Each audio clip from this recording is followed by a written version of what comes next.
So in 2023, going back to a DSLR, which could be considered old tech at this point, might be an extremely stupid thing to do in some people's opinion. Besides Pentax, the big companies, Nikon and Canon, have essentially discontinued all their DSLR cameras in favor of all their future mirrorless camera endeavors.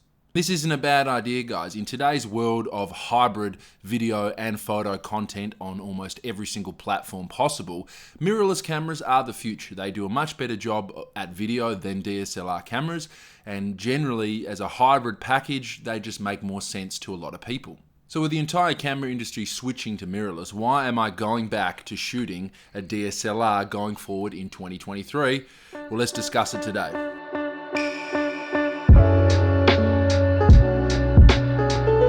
Now, I'm not going to lie, guys, mirrorless cameras are definitely the way to go for most people out there. As we speak now, I'm filming this video with the Sony ZV-E10 because mirrorless cameras do a much better job than DSLRs as far as video is concerned. But I'm not using this camera to shoot video, and this specific camera here, the Nikon D850, I would not recommend this camera for anybody wanting to shoot video especially. I'm coming at this from a straight up photographic standpoint. This camera is to be used to shoot photos, not videos for me.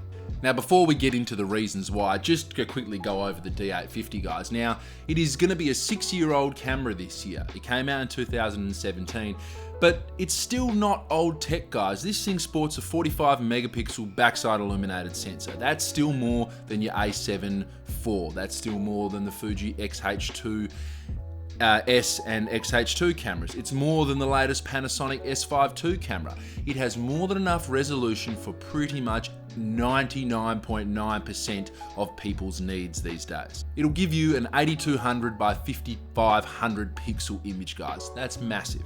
And the image quality, even by today's standards, guys, is still amazing. This DSLR here is considered the best of all time by a lot of people. They might argue, but it is considered possibly the best DSLR of all time ever made. So reason number one, guys, and that is lenses. Now, with the move to mirrorless, everybody is dumping their DSLR lenses like it's nobody's business. You can find some amazing deals out there, guys, whether it be Canon dedicated lenses, Tamron, Sigma, Nikon. There are some serious deals to be had on DSLR lenses right now. So the kit I have assembled in front of me, guys, cost me a grand total of $1,400, and that's 5 lenses. 5 lenses for $1,400. So in this kit, guys, from widest, I have the 35mm 1.8G, the 50 1.8G, the 85 1.8G, the 80-200 2.8 D series lens, and a 300mm f4 D series lens. And the main reason, guys, is because I'm a hybrid shooter in terms of film and digital. As you guys know, I love film. My main film camera going forward this year is the Nikon F6. For the work I like to create, you guys know, mostly surf photography and lifestyle, that sort of stuff, and a bit of street photography, this camera is absolutely amazing. And the convenience factor for me personally, guys, to just be able to swap lenses out seamlessly, doesn't matter if it's a D series or G series modern Nikon lens, if it's a modern Tamron lens with vibration, whatever the case is, they work on both these cameras. The lenses I've assembled, as I said, $1,400 for 5 lenses is very, very good, and seamlessly switching between both these cameras makes my life so easy and makes capturing the work I like to capture even easier. Next, guys, is ergonomics. Now, I'm not a small human being, and I don't know if it comes across over YouTube, but anyone who's met me in person, any of you guys out there will attest to this. I'm quite a large human being with big old mitts. There are some cameras I just can't use, unfortunately. As much as I would love to own a Ricoh GR camera, it barely fits in my hand. There are even some classic film cameras like the Olympus Muse series, the Olympus XA series, the Minox. There's cameras that I just can't use, guys, because my hands are too big. I look like a clown holding these cameras, and I can't get to all the controls and use these cameras properly because I'm just too big. So I have no problem with big cameras and big hands, and DSLRs just fit me perfectly. So in all the years of me using mirrorless cameras, whether it be Fuji cameras, the modern Nikon cameras, the Sony cameras, every single one of those cameras, my pinky, sometimes both fingers, but generally my fingers hang off like this, and it is extremely uncomfortable for me.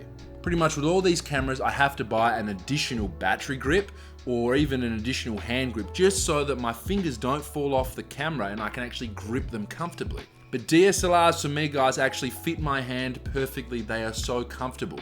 It's one of the other reasons I love the Nikon F6 so much, guys, and the F100 for that matter. The cameras fit perfectly in my hand. They don't look big in my hand. They're very comfortable, easy for me to access all the functions. I know DSLRs look huge in some people's hands, but in my hands, they just fit me beautifully. And one of the last reasons I touched on before, guys, is price. So like I spoke about earlier, the image quality, the sensor size coming out of the D850 is technically 6 years old this year, but it's still absolutely amazing. And you can get these cameras for a penny of what they used to cost. So I bought this one for $2,100 Australian. That is a really good deal. It might seem expensive when, some more modern mirrorless cameras are only a couple $100 more. But for what you actually get out of this, and if you compare image quality to, your Sony A7R cameras and things like that, $2,000 is a really good deal for a camera like this. And essentially, like I've amassed here, this collection of lenses and camera bodies. Like I said, this whole setup of lenses, of 5 lenses, only cost me $1,400 to $2,100 for the D850. So we're looking at $3,500 Australian dollars for this entire whole set.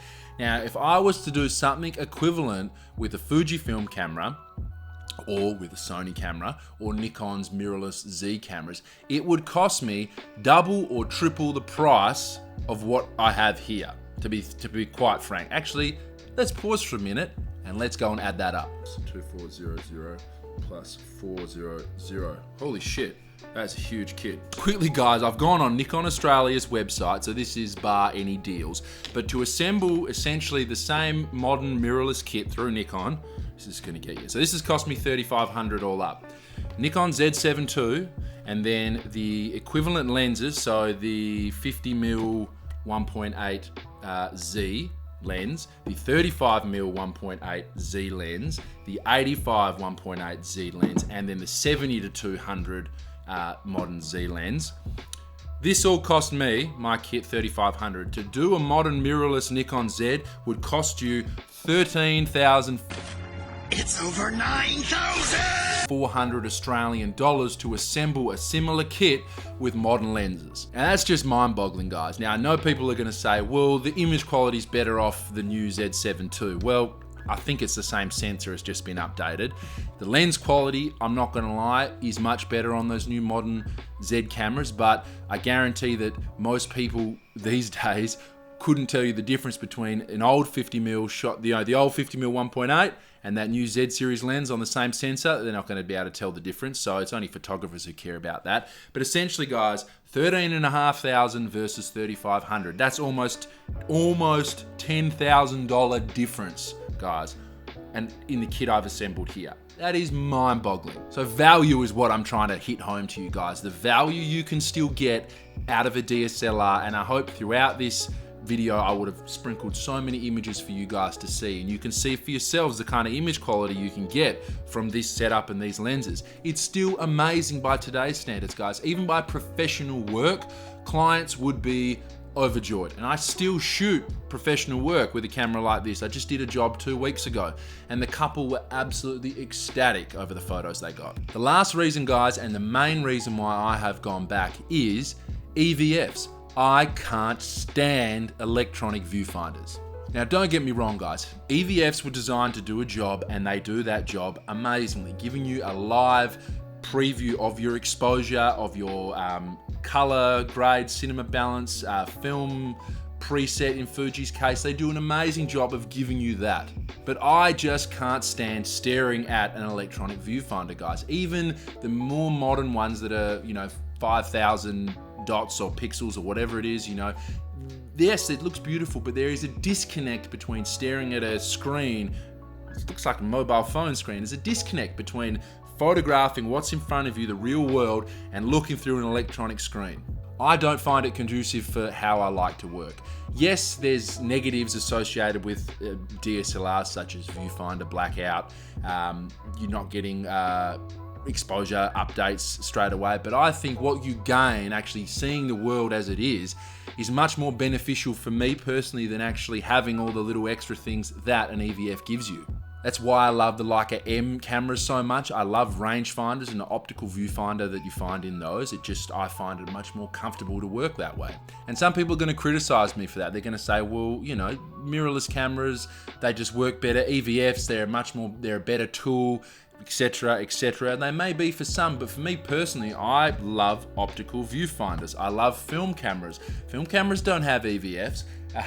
As you all know, I should say. And that's why I love using a DSLR so much, because it feels like I'm just using a film camera essentially. So I hope you enjoyed that, guys, and maybe it gave you a reason not to blow all your money on the latest and greatest. Maybe pick up a deal with an old DSLR and lens kit like this, save some money, still make amazing image quality, and have a really good fun time doing it if you're like me. So thanks for watching today, guys. As always, happy shooting, and I'll see you in the next episode.